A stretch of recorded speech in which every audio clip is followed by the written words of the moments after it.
नमस्कार दोस्तों, आप लोग देख रहे हैं भोजपुरी हिट न्यूज चैनल। तो बहुत बहुत स्वागत बा। तो आप लोग के बता दी कि खेसारी लाल यादव जी के गाना जो कि 4 से 5 दिन पहले रिलीज किया गया था स्पीड रिकॉर्डिंग इंडिया पर, जो कि गाना के नाम रहे देखा गाली मत द। तो आप लोग एडियो गाना कितना ज़्यादा प्यार दौड़ दिले, इतना सारा प्यार दौड़ दिले जो कि सुपर डुपर हिट रहे। तो आप लोग के देखा गाली मत द के गाना के कल टीजर आप लोग के सुबह सुबह स्पीड रिकॉर्डिंग इंडिया पर देखे के मिली कल सुबह सुबह। तो आप लोग के प्यार द्वारा से जो कि एडियो तो रिकॉर्ड बनैले बा, इतिहास ही रचले बा। आप लोग के कल टीजर के प्यार द्वारा देवे के बा, ओकर बाद आप लोग के फुल्ली जो कि वीडियो देखे के मिली देखा गाली मत द। तो आप लोग कल जाइए स्पीड रिकॉर्डिंग इंडिया पर सुबह सुबह और देखा गाली मत द गाना के जो कि टीजर देखी और देखा कमेंट बॉक्स में बताई कि आप लोग के गाना के टीजर देखे में और सुने में कैसे लगा है कि आप लोग एडियो वर्जन में इतना ज्यादा प्यार दो, इतना सारा प्यार दो गाना के कि यही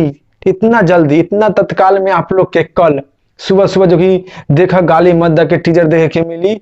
ओकर बाद 2 या 3 दिन के बाद फुल्ली वीडियो फुल एचडी में स्पीड रिकॉर्डिंग इंडिया पर देखे के मिली।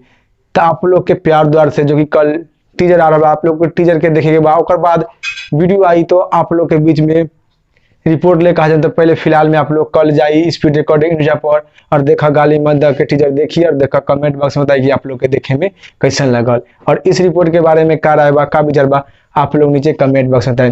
फिलहाल में इतने, फिर से मिलेंगे नेक्स्ट वीडियो में। जय हिंद, जय भोजपुरी।